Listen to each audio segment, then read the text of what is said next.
noite. O grupo é composto por Amanda, Letícia, Nicole e Rúbia. Nós vamos falar sobre a Convenção para a Prevenção e Repressão do Genocídio através de um caso prático. Trouxemos o massacre de Hashimu, que foi uma condenação brasileira por genocídio que aconteceu ali na década de 90, contra uma tribo de índios Yanomami. Os Yanomami, vale ressaltar, que estão atualmente sendo cometidos por uma crise humanitária gravíssima, né? Se estivéssemos em sala, dava até para trazer um debate com o pessoal que fez a redação da prova do TJ, que abordou esse tema. Talvez ali, através dos textos motivadores, eles tenham alguma informação sobre em que pé está esse processo, que talvez venha a ser a terceira condenação brasileira por genocídio, né? Mas voltando aqui ao massacre de Hashimu, esse é um caso muito interessante para ajudar a gente a desvincular a ideia de genocídio de algo sempre gigantesco. A gente vai ver, pelo menos eu, sempre que pensava em genocídio, associava a contexto de guerra, ações cometidas por chefes de Estado e sempre numa proporção enorme, como foi o Holocausto, por exemplo. Nesse caso, a gente vai ver que não foram nem tantas vítimas assim, mas muito além do que o número de mortos, o que vai interessar para a gente, para esse caso ser caracterizado como genocídio, vai ser todo o contexto em que as ações aconteceram. Mas, para linkarmos a Convenção para a Prevenção e Repressão do Genocídio, nós escolhemos o primeiro caso, de genocídio ocorrido no Brasil. Não ocorrido exatamente, o primeiro caso de genocídio que ele ocorreu, teve a denúncia e teve o julgamento. E tudo isso aconteceu, e o caso, o massacre de Hashimu ocorreu no ano de 1993 e ele foi julgado na primeira instância em 1996. Também vale ressaltar, que a Convenção para a Prevenção e Repressão ao Crime de Genocídio, ela aconteceu no contexto de Segunda Guerra Mundial, diante da necessidade, tendo em vista toda a atrocidade que ocorreu durante a Segunda Guerra Mundial e vários crimes de genocídio, que vinham ocorrendo e também aconteceram durante a Segunda Guerra Mundial. Houve a necessidade da criação dessa convenção para prevenir e reprimir mesmo esse tipo de crime. E o genocídio, ele se trata do extermínio sistemático de um grupo étnico e também a tentativa, de destruição de uma determinada cultura. Agora eu vou explicar os primeiros acontecimentos antes do massacre de Hashimu.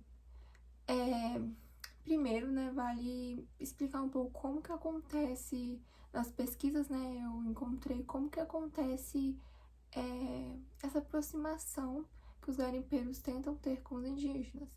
Então, primeiro, eles chegam, nas aldeias e tentam criar um certo vínculo, eles vêm em menor quantidade e começam a fazer uma amizade com indígenas, dar presentes e criar uma certa confiança com eles. E eles também começam, a explorar aquela região para ver se tem algo que eles estão, procurando,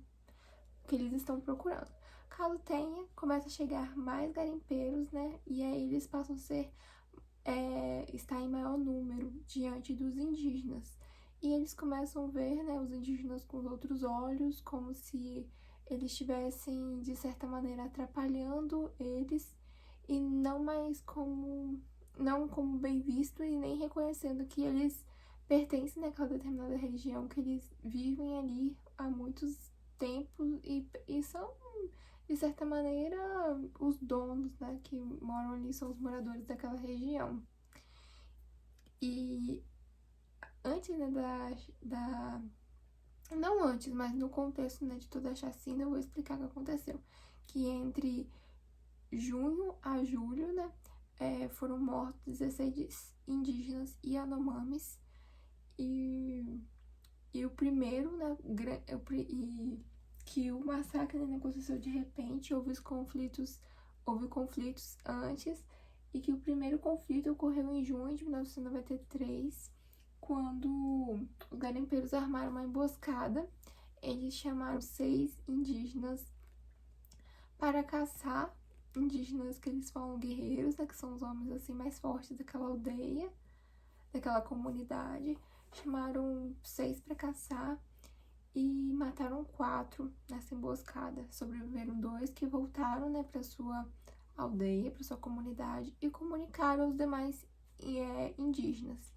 E os indígenas, né, eles têm uma forma de lidar com essas situações, então eles buscam se vingar, né, daquilo que aconteceu com os outros indígenas. Então, né, em busca de uma retaliação, os indígenas atacaram o acampamento dos garimpeiros. Eles nessa época mataram de 1 a 2 garimpeiros. Eu falo de 1 a 2 porque nas minhas pesquisas não consegui exatamente saber qual foi o número exato de garimpeiros que foram mortos nessa retaliação dos indígenas.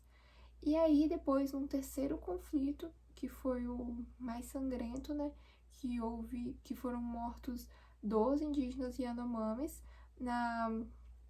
na comunidade, né, de Hashimu, que ficou conhecido como Massacre de Hashimu, que foram mortos 12 indígenas nessa comunidade. Nesse dia, a comunidade estava em desvantagem, porque os indígenas, assim, guerreiros, né, os homens mais fortes daquela aldeia, eles tinham saído para uma festa que havia ali numa região aproximada. Eles então não estavam na comunidade, estavam nessa festa. E aí foram mortos 12 indígenas, entre pessoas idosas, mulheres, crianças e até um bebê. Ele ocorreu na fronteira entre a Venezuela e o Brasil, mais precisamente no estado de Roraima. E só que a comunidade, né, de Hashimu, ela fica localizada do lado venezuelano, bem próximo do Brasil, só que não aconteceu exatamente no Brasil. Só que quando as autoridades tomaram conhecimento, foi a Polícia Federal que começou, né, as investigações por não ter conhecimento que ficava do lado venezuelano. Então, por isso que o crime foi julgado aqui no Brasil. O massacre de Hashimu foi, então, a primeira condenação por genocídio acontecida aqui no Brasil. A segunda foi o massacre do Capacete contra os índios Ticuna, no Amazonas, e na realidade a data do fato foi anterior à do massacre de Hashimu, mas a condenação saiu só depois. Contando com os que já foram falados anteriormente, um total de 16 indígenas Yanomami foram mortos no período entre junho e julho de 93. A gente pode olhar para esse número e falar, poxa, não foram nem tantas pessoas assim. Tem outros casos aqui no Brasil com um número de mortos muito maior, que não é considerado genocídio, como, por exemplo, o caso do Pedrinho Matador, que confessou ter matado mais de 70 pessoas. Não foi um caso de genocídio. Então, por que aqui com somente 16 vai ser? E o artigo 2º da Convenção explica isso pra gente. Ele fala que entende-se por genocídio qualquer dos seguintes atos que vão ser tipificados mais tarde, cometidos com a intenção de destruir, no todo ou em parte, um grupo nacional, étnico, racial ou religioso. Ou seja, o bem jurídico tutelado aqui vai ser esse grupo étnico e a carga de cultura que ele carrega. Então, a partir do momento que começam a acontecer desentendimentos entre os indígenas e os garimpeiros, eles começam a ficar insatisfeitos, indignados com o suborno que eles recebiam para permitir o garimpo em suas terras. E a partir do momento que os chefes de garimpo resolvem chacinar essa comunidade indígena para liberar a área e viabilizar o garimpo, eles tiveram a intenção e a iniciativa. Então, independente se foram 16 ou 16 mil pessoas, vai ser configurado o crime de genocídio. Olá, eu vou explicar a respeito do julgamento do caso. Apesar do crime do massacre de Hashimu ele ter ocorrido em território venezuelano, ele foi julgado aqui no Brasil pelo fato dos garimpeiros serem cidadãos brasileiros e pelo fato da Polícia Federal ela ter iniciado as investigações, pois eles não sabiam que aquele território era território venezuelano, porque se encontra, em um local de fronteira entre o Brasil e a Venezuela. A denúncia ela foi apresentada no dia 15 de outubro de 1993 e nela foram apontados diversos crimes que os garimpeiros teriam cometidos, como genocídio, associação para genocídio, garimpo ilegal, contrabando, ocultação de cadáver, crime de dano e formação de quadrilha. Essa denúncia ela foi apresentada em face de 24 garimpeiros, mas devido à ausência de dados e informações a respeito de todos esses garimpeiros, que muitas vezes eram conhecidos por codinomes, apenas 5 dos 24 garimpeiros foram identificados e condenados apenas que variavam de 19 a 20 anos de reclusão. A sentença que condenou esses garimpeiros pelo crime de genocídio ela foi proferida no ano de 1996, mas ela foi anulada pelo Tribunal da Primeira Região, pois eles entenderam que se tratava de um crime doloso contra a vida e por isso a competência seria do Tribunal do Júri. Teve recurso para o STJ e o STJ confirmou que se tratava de crime de genocídio sim e manteve, a sentença do juiz singular. Isso ocorreu no ano de 2000. A última decisão que teve a respeito do caso foi no ano de 2006, quando o STF, o plenário do STF, por unanimidade, entendeu que se tratava de crime de genocídio e manteve a sentença do juiz singular. Agora eu irei falar um pouquinho sobre a Convenção para a Prevenção e Repressão do Crime de Genocídio. É uma convenção pequena, de somente 19 artigos. É a resolução 96, de 11 de dezembro de 1946, onde aqui no Brasil nós temos um decreto, 30.822, de 1952, que garante que essa convenção seja aplicada em sua íntegra. Nós trouxemos os 3 primeiros artigos dessa convenção, que foram os artigos que nós achamos mais importantes. No artigo 1º diz que as partes contratantes confirmam que genocídio, quer cometido em tempo de paz, quer em tempo de guerra, é um crime contra o direito internacional, que elas se comprometem a prevenir e a punir. Foi somente após os terríveis acontecimentos durante a Segunda Guerra Mundial que a comunidade internacional se reuniu para tentar impedir esse tipo de crime.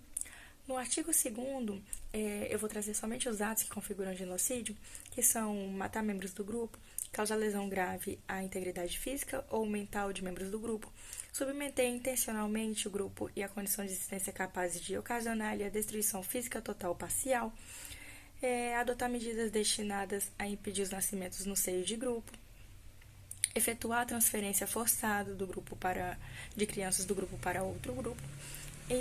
Então, o crime de genocídio caracteriza-se pelo extermínio sistemático de um grupo étnico e da tentativa de destruição de uma cultura. No artigo 3º diz que será punido os seguintes atos: o genocídio, a associação de pessoas para cometer o genocídio, a incitação direta e pública a cometer o genocídio, a tentativa de genocídio e a coautoria no genocídio. A Convenção também garante que serão punidas qualquer pessoa que cometer esse ato, sejam governantes, funcionários ou particulares.